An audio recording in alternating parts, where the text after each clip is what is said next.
Luggage নিয়ে বেরিয়ে পড়ছি হোটেল থেকে। আর আজকে আমাদের ডেস্টিনেশন গ্যাংটক থেকে আজকে যাব লাচং।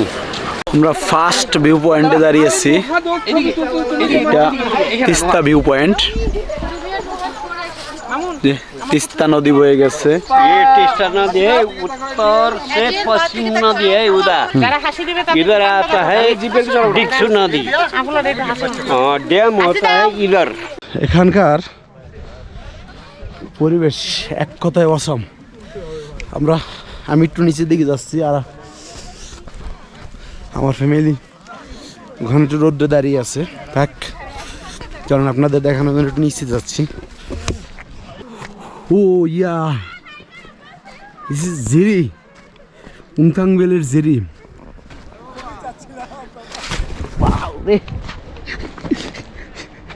পর গিয়া নর্থ সিকিম, সিকিমের রাজধানী গ্যাংটক থেকে যে কোনো লোকাল ট্যুর এজেন্সির মাধ্যমে আপনারা বাংলাদেশি যারা আছেন তারা নর্থ সিকিমের দুইটা জায়গায় পারমিশন পাবেন। প্রথমত লাচং যাওয়ার পারমিশন পাবেন এবং লাচং থেকে যেতে পারবেন ইয়াংথাং ভ্যালি। ইয়াংথাং ভ্যালি থেকে ড্রাইভারের সহায়তা নিয়ে যেতে পারবেন 0 পয়েন্ট পর্যন্ত। ইন্ডিয়ান হইলে আপনারা নর্থ সিকিমের অন্য আরেকটা সাইট আছে যেটা লাচেং। লাচেং থেকে আপনারা আরও 2-3টে স্পট ঘুরতে পারবেন, সেটা হলো গুরুদাম্মা লেক। আরও কয়েকটা খুব সুন্দর সুন্দর প্লেস আছে যেগুলো আমরা বাংলাদেশি হওয়াতে আমাদের পারমিশন নেই। Good morning from Gangtok. গ্যাংটকে আজকে আমাদের তৃতীয় দিন, আর তৃতীয় দিনে আমরা যাত্রা করতেছি লাচং যাওয়ার উদ্দেশ্যে। আমরা খুব সকাল সকাল রেডি হয়ে গিয়ে নাস্তা করব।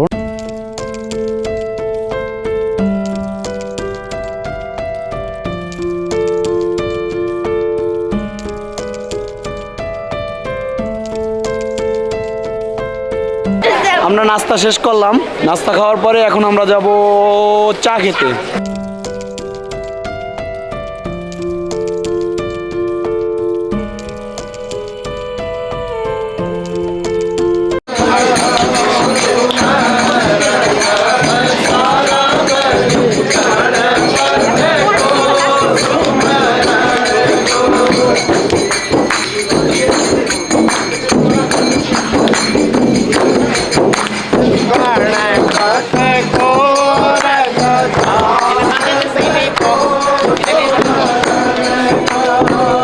লাগেজ নিয়ে বেরিয়ে পড়ছি হোটেল থেকে। আর আমাদের 10টায় ট্যাক্সি স্ট্যান্ড থাকার কথা, 10টা 13। আসলে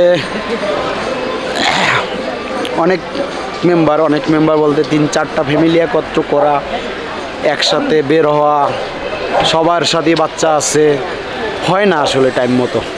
যাই হোক, কোনো টেনশন নাই, কোনো প্যারা নাই। আজকে আমাদের ডেস্টিনেশন লাচং। আমরা গ্যাংটক থেকে আজকে যাব লাচং। লাচং যাওয়ার পথে বিভিন্ন স্পটে আমরা সাইট সিন করব, তারপর ধীরে ধীরে পৌঁছে যাব লাচং।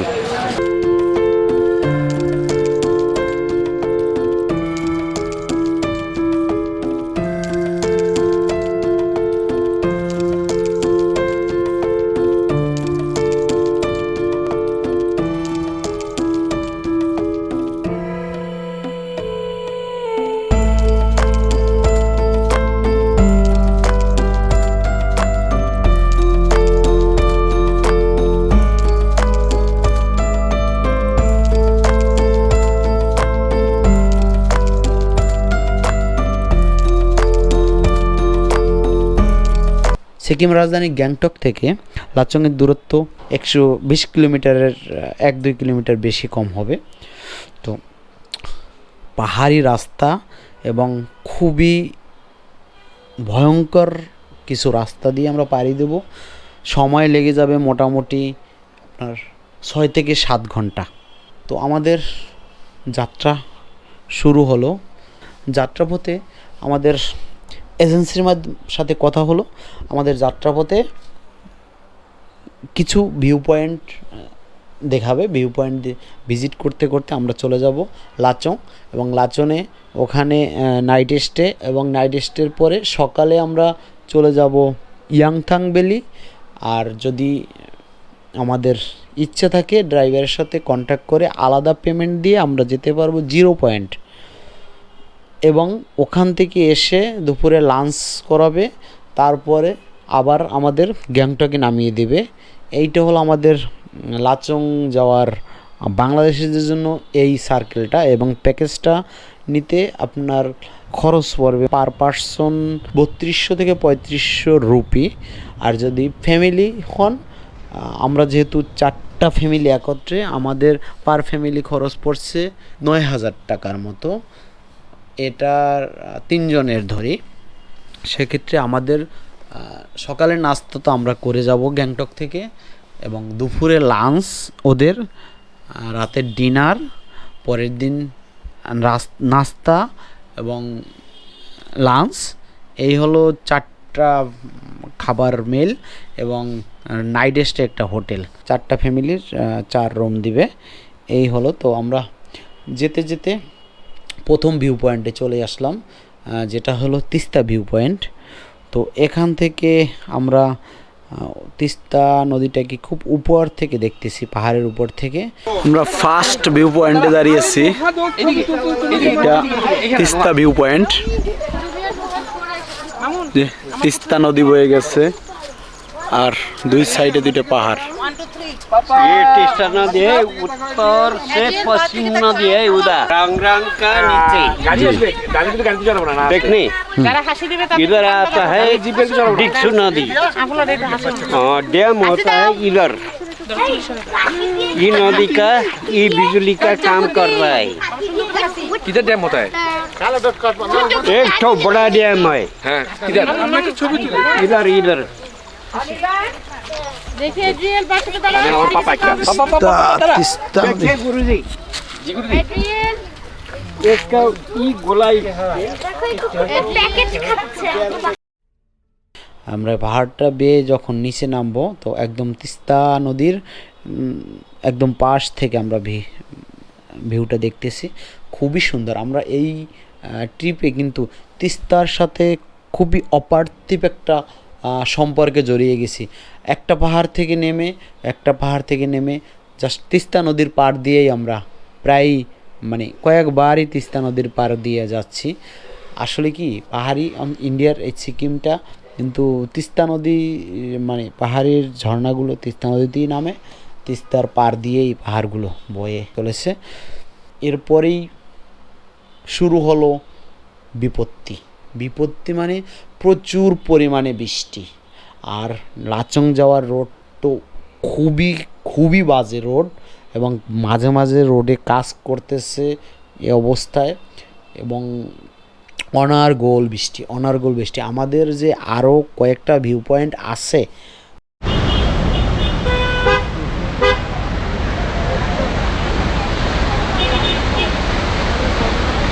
নাগা ওয়াটারফলস, ওখানে যে দাঁড়াবো, এই দাঁড়ানোর মতো কোনো পরিস্থিতি নেই। এই বৃষ্টি চলা অবস্থায় ওরা দুপুরে লাঞ্চ করানোর জন্য একটা রেস্টুরেন্টে নামালো। এখানে মোটামুটিভাবে লাঞ্চটা সেরে আবার গাড়িতে উঠে গেলাম, যেখানে 120 কিলোমিটার যেতে আমাদের 7 ঘন্টা লাগার কথা, সেখানে মোটামুটি 10 ঘন্টা লেগে গেল। আমরা রাত সাড়ে আটটা নাগাদ পৌঁছে গেলাম লাচংয়ে, এবং আমাদের এজেন্সি ঠিক করে রাখা হোটেল গোল্ডেন ভ্যালিতে আমাদের রুম। আমরা রুমে উঠে গেলাম। তো এখানে এখন কিন্তু টেম্পারেচার 2 ডিগ্রি, এবং গুগল ম্যাপ যেটা দেখাচ্ছে যে সকালবেলা -1 টেম্পারেচার হবে। খুবই ঠান্ডা লাগতেছিল, এত পরিমাণ ঠান্ডা। আর এই লাচংয়ের গোল্ডেন ভ্যালি হোটেলটা আমাদের কাছে খুব ভালো লেগেছে, কারণ আমরা গ্যাংটকে যে পরিমাণ হোটেল পেয়েছি, যে টাকার যে প্যাকেজে আমরা যে পরিমাণ হোটেল পেয়েছি যে মানের, তার চেয়ে এই লাচংয়ে এসে এত ভালো রুম পাবো সেটা আসলে আমাদের কল্পনাই ছিল না। তো আশার চেয়েও বেশি ভালো এই রুমটা পেয়েছি। আমরা তো মোটামুটি ডিনার সেরে ঘুমিয়ে পড়বো। খুব সকালে আপনাদের সাথে আবার দেখা হবে।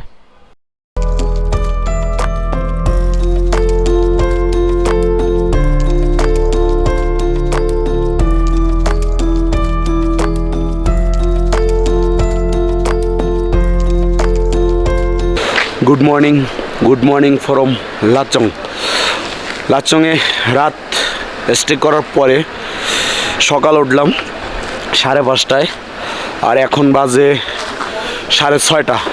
এখন আমরা বের হয়ে যাব উংথাং ভ্যালির উদ্দেশ্যে। সকালে 1 ডিগ্রি সেলসিয়াস ছিল, আর এখন আমার পিছনে কি দেখতে পাচ্ছেন, ফোকাস দেই, সোনাকাপ মাউন্টেন। এই যে দেখছেন না, সোনাকাপ মাউন্টেন। আমরা এই যে হোটেলের ওই সাইড থেকে ওই দিকে দেখা যাচ্ছে বরফের পাহাড়, বাট এখানে নাস্তা করতে আসছি। এর পাশে এই যে পাহাড়টা, বরফ জল করছে, রোদ পড়ছে, জল করতেছে। ওই দিকটা তো সেই, মানে ভাষা হারিয়ে ফেলতেছি। যাক, এখানে 2-3টে ছবি তুলি, তারপরে আমরা গাড়িতে উঠে যাব। যাই হোক, আমরা খুব সকাল সকাল বের হয়ে যাচ্ছি। আমাদের গাড়ি চলে আসছে। আমরা যাব ইয়াংথাং ভ্যালি। তো যেতে যেতে একটু বলে রাখি, নর্থ সিকিমের কিন্তু এই যে লাচংয়ে আসার পথে আমাদের এক জায়গায় কিন্তু চেক হয়েছে, সেটা হলো প্লাস্টিক লাচংয়ে অ্যালাউ না। গ্যাংটকে আপনারা প্লাস্টিক ব্যবহার করতে পারবেন সিকিমের, কিন্তু লাচংয়ে প্লাস্টিক অ্যালাউ না। সব প্লাস্টিক বোতল ফেলে দিতে হবে, ওখানে জমা দিয়ে আসতে হবে।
যাই হোক, আমরা চলতে চলতে আমাদের আরেকটা ভয়াবহ সমস্যা শুরু। সেটা হলো ইয়াংথাং ভ্যালির যে পারমিশনটা নিতে হবে, সেই পারমিশনটা নিতে গিয়ে দেখা গেল ড্রাইভার আমাদের জানালো যে camera no allow, mobile use করা যাবে, ক্যামেরা নো অ্যালাউ। তো কী করব, তাড়াতাড়ি করে গোপ্রো আর মিররলেস সব ব্যাগের ভিতরে ঢুকিয়ে নিয়ে একটু সময় ওয়েট করলাম যে সেনাবাহিনী আর্মির ক্যাম্প যেগুলো আছে ওগুলো বর্ডার ক্যাম্প এরিয়াগুলো পার হয়ে গিয়ে দেন তারপরে আবার সৌন্দর্য দেখে আসলে আর ভয় কাজ করে না, গোপ্রো বের করে শ্যুট নেওয়া শুরু করলাম। তো আমরা অলরেডি কিন্তু নর্থ সিকিমের সৌন্দর্য উপভোগ করতেছি, আপনারাও সাথে উপভোগ করেন। আর ভালো লাগলে ভিডিওতে একটা লাইক দিয়ে দেন, আর চ্যানেলটা সাবস্ক্রাইব করে সাথে থাকেন।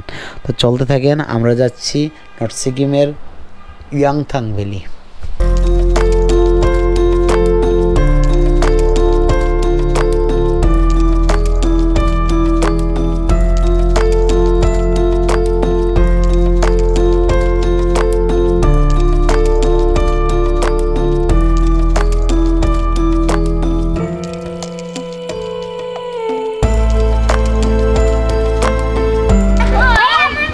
পাথর পাথর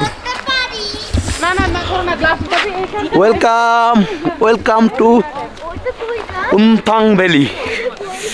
সামনে ভ্যালি। আর আমরা এই পর্যন্ত আসছি, ভিডিওটা অনেক লম্বা হবে, অনেক লম্বা, মানে ক্যামেরা অফ করতেই মন চাচ্ছে না। জাস্ট ফুটেজগুলো দেখেন। চনু পড়তেছে ও 12,000 ফিট উপরে। বন্ধুরা আছে, সামনে চলো।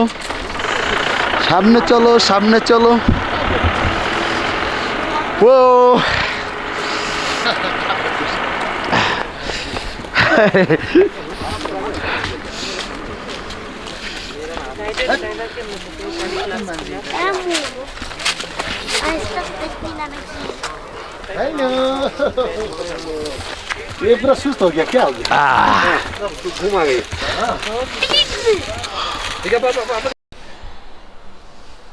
অবশেষে চলে আসলাম ইয়াংথাং ভ্যালি, যেটা সমুদ্রপৃষ্ঠ থেকে 12,000 ফিট উপরে। এটার কিন্তু আরও একটা নাম আছে, ভ্যালি অফ ফ্লাওয়ার, যেটাকে আমরা ভ্যালি অফ ফ্লাওয়ার বলে। এটা এখন তো মার্চ মাস আর 2-3 মাস পরে জুন জুলাইয়ের দিকে আসলে এখানে প্রচুর পরিমাণে ফুল, অন্যরকম একটা সৌন্দর্য দেখা যায়। এখন যে সৌন্দর্য, বরফের চাদরে মোড়ানো পাহাড়, আর এই ভ্যালিটা তখন ফুলের চাদরে মোড়ানো থাকে। এখানকার পরিবেশ এক কথায় অসম। আমি একটু নিচের দিকে যাচ্ছি, আর আমার ফ্যামিলি ওখানে একটু রোদ্রে দাঁড়িয়ে আছে, থাক, কারণ আপনাদের দেখানোর জন্য একটু নিচে যাচ্ছি।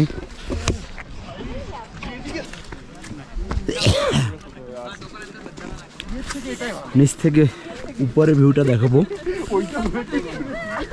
অস্থির ভিউ।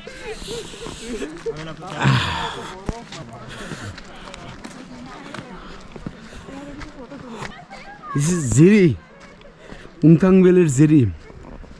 ও আমি তো ভুলে গেছিলাম, জিরিটা না দেখলে তো উমথাং ভ্যালি দেখাই সার্থকতা নাই। ও নিচে আরো ঠান্ডার পরিমাণটা বেশি। ভ্যালিটা যা লাগতেছে না, ও ইয়ার সেই লাগতেছে।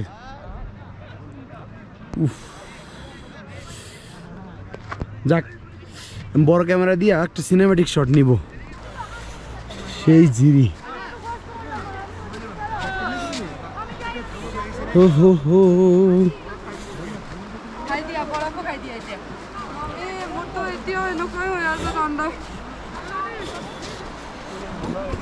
ও পিছনের ভিউটা সেই লাগে, সেই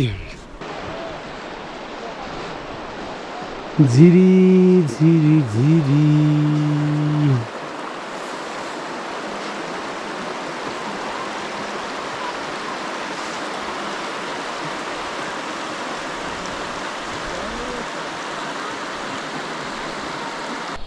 যাই হোক, তাহলে আমরা ইয়াংথাং ভ্যালিটাকে উপভোগ করি আপনাদের সাথে নিয়ে।